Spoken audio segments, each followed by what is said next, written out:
guys, my name is Chavez and welcome to Let's Watch a Death Battle. Goku versus Superman. Part 1. I don't know a lot about either one of these guys. I don't watch Dragon Ball, so I know nothing about Goku. But with Superman, I only know two things about Superman, and that his main weakness is kryptonite, and his main villain is Lex Luthor. That's pretty much the only two things I know about Superman.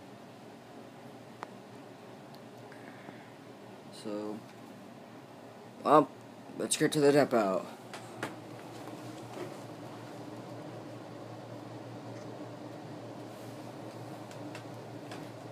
Alright.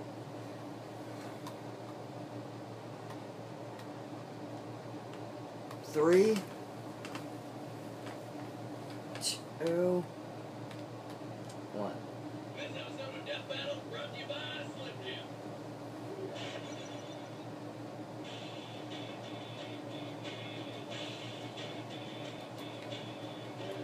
Born to dying races and sent to brave new worlds, these two alien saviors are legendary. And everybody wants to know who would kick whose ass in a fight. And I mean everyone. Goku, the tenacious Super Saiyan, and Superman, the Man of Steel. I did also know that he knows the Man of Steel. For both combatants, though the original writings hold precedence, no mistranslations allowed. Also, as he was retconned and rebuilt in 1986, we will be examining the modern Superman. Considering Suit 386 could make up new superpowers on the fly and destroy entire solar systems by sneezing, probably a good idea. He's Wiz and I'm Boomstick, and it's our job to analyze their weapons, armor, and skills to find out who would win a death battle.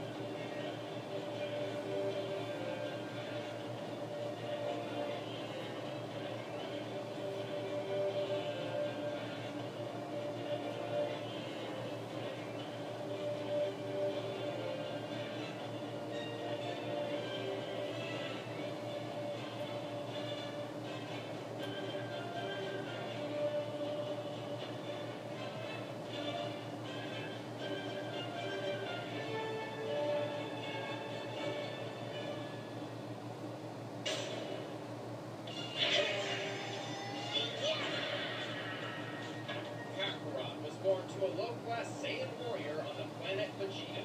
He narrowly escaped the extinction of his entire race when he was sent to Earth with a single, simple mission. Destroy everything! Then he conveniently bumped his head and forgot about it all. Dubbed Goku by his adopted grandfather, his life revolves around combat. He cares little for anything else, unless food is involved. Can I have another bowl, please? At 12 years old, he was trained by Master Roshi and Kame-Sen Ryu, which pushes a person to superhuman levels. Complementing his Saiyan biology, Goku's superhuman strength, speed, and senses skyrocket.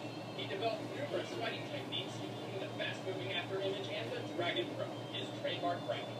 At 15, he was already so powerful that the only worthy teachers left were gods. And a talking cat, but mostly gods! He was only a kid and his power level was already enormous. It's over 9,000! And look at Vegeta. Oh, get out it! What, 9,000? False! In the Japanese manga, Goku's power level at that time was 8,000. But it doesn't even matter because power levels are absurd. Hey, look at Vegeta again. Introducing them was to show how unreliable and meaningless they were. By relying on power levels, the villains constantly underestimated the heroes.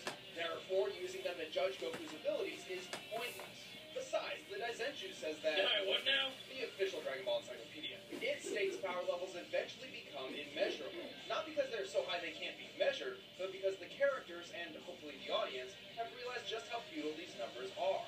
I'm still 10 times stronger than you are. That may be true, but strength isn't the only thing that matters.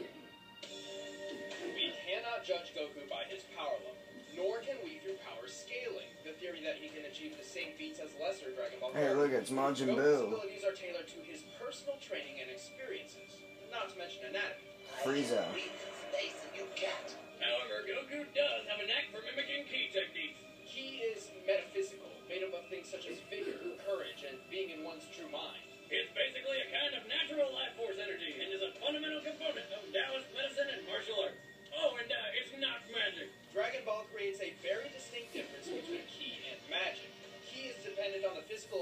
of the user, and magic users like Babidi are clearly using something different. Goku harnesses and manipulates his ki energy into badass lasers and stuff, like ki blasts, energy barriers, and the Destructo Disc, which he totally stole from Krillin. The solar flare blinds opponents, and the spirit bomb puts energy from other things into a giant death ball that takes friggin' forever to make. And energy taken from sentient beings must be voluntary. The spirit bomb is fueled by positive energy, which is only effective against those filled with negative energy, aka evil. In the Super Android 13 film, Goku actually absorbs the ki gathered from the spirit bomb, becoming one with it, transforming and manipulating the energy himself. But his two best moves are the Dragon Fist, where he supercharges his punch with a golden ki dragon, and the one and only Kamehameha, a giant focus beam which every kid in the world has always wanted to do. Don't lie, you've tried it. Goku also uses ki for telekinesis and high-speed flight. He can even sense the power and location of other ki sources, then teleport directly to them with instant transmission. Which is light speed! You dematerialize and travel as a mass of light. False. Again, false. This is another mistake in translation. According to the original manga, instant transmission is, well, instant. Its only flaw is that it requires concentrated focus. It's so good! I can't concentrate. Also, he can revive. Wait, what? Is there no limit to this ki thing? There is. Goku draws from a finite pool of ki energy. So to increase his power, Goku perfected the art of Kaioken. This amplifies Goku's ki, multiplying his strength, speed, defense, and so on. Only one problem. It puts a giant strain on his body and could even kill him. Kaioken times 20! But Goku does not have to rely solely on his ki. He wields the Power Pole, a magical staff which expands and contracts.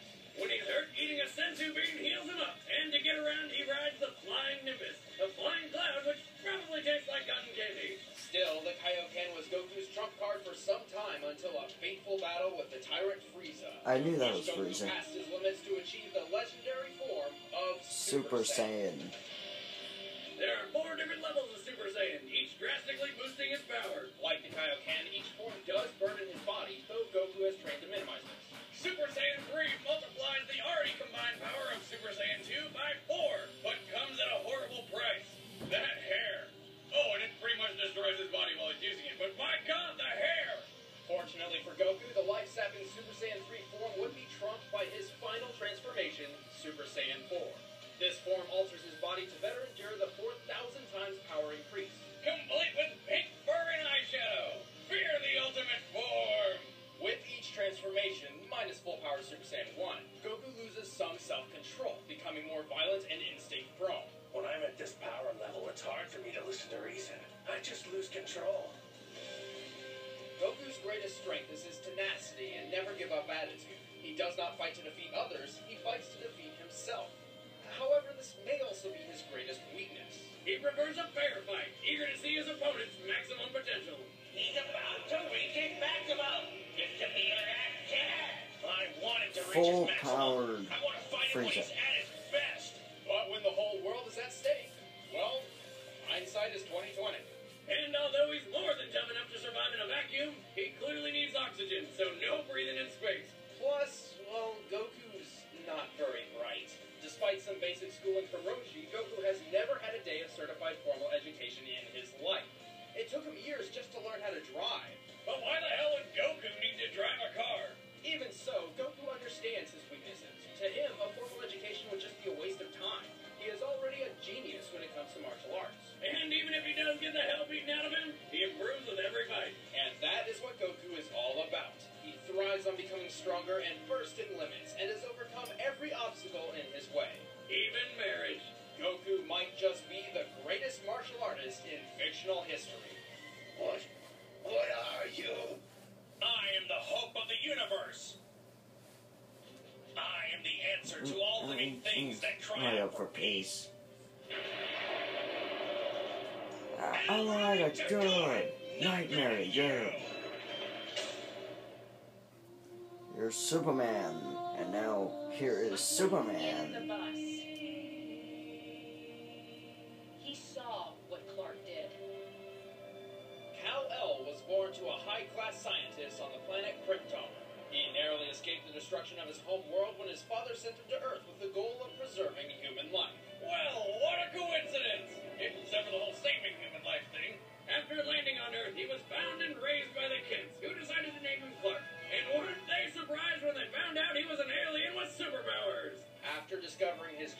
heritage, Clark refused to accept his Kryptonian side. He subconsciously developed mental barriers that blocked him from attaining his full power, which he would work to uncover throughout the rest of his life. Stupid power-limiting brain. After graduating college in 2 years and traveling the world as a secret superhero, Clark moved to the city of Metropolis as an investigative reporter, and donned the red and blue to publicly announce his presence as the Superman, defender of truth, justice, and the American way, until he renounced his American citizenship. Mild-mannered Clark kept his identity a secret with the brilliant disguise of nerdy glasses and wimpy demeanor, proving that people only see what they want to believe. Boomstick, that's surprisingly profound. Since then, his power's been pretty inconsistent, mostly due to the writers doing whatever the hell they please. Well, there is a legitimate explanation. Superman's powers are dependent on the ultrasolar rays of the sun. By absorbing yellow or blue sunlight, his power rises. However, he cannot absorb sunlight from a red star. So, if you take away a yellow sun, you slowly take away Superman's powers. He's solar-powered! They call him the world's first superhero, but sounds more like the world's first hippie to me. Now, the intensity of solar radiation disperses the further away it gets from its source. So the closer Superman is to the sun, the more solar radiation he'll absorb. So he gathers more power the higher he gets? He is a hippie! In the Justice League series, Our World's at War, Superman actually spent 15 minutes inside the sun. When he resurfaced, he was powerful enough to effortlessly move planets. He can also hear sounds millions of miles away, see through anything but lead, and spot things moving faster than light. He can see at a subatomic level and hear through the vacuum of space. Somehow. He can even see your soul. What? It happened. Well, weird abilities aside, Superman can freeze his enemies in ice or create hurricanes just by breathing. And to top it all off, he shoots laser beams from his eyes. His heat vision can be expanded to encompass anything within Superman's sight and reach temperatures hotter than the sun. He can incinerate entire planets in a staring contest. However, heat vision does drain his solar power much faster than any other ability, especially when he amps it up. I've never actually been a really big fan of Superman. Can reach microscopic levels invisible to the human eye. Heat vision. Focus through your pupils like a scalpel. Instant lobotomy. Superman can vibrate his body fast enough to phase through attacks, even turn invisible. By vibrating to just under light speed, Superman can use the infinite mass punch. The speed causes the relative mass of his fist to increase immensely and hits with the force of a supernova, which explodes at a force of 10 octillion megatons. Thanks back to the day calendar. In comparison, this is the Tsar, the most powerful bomb mankind has ever tested. 50 megatons. So that punch is like 200 septillion super nukes. That's 24 zeros, bitches. Superman is not only strong, but a genius with a super brain that can process information thousands of times faster than an average human. He is Well, I'm going to leave you guys here. Thank you all so much for watching. Look at more videos that I may make. And if you have any ideas of any death battles you want me to react to, leave them in the comments below.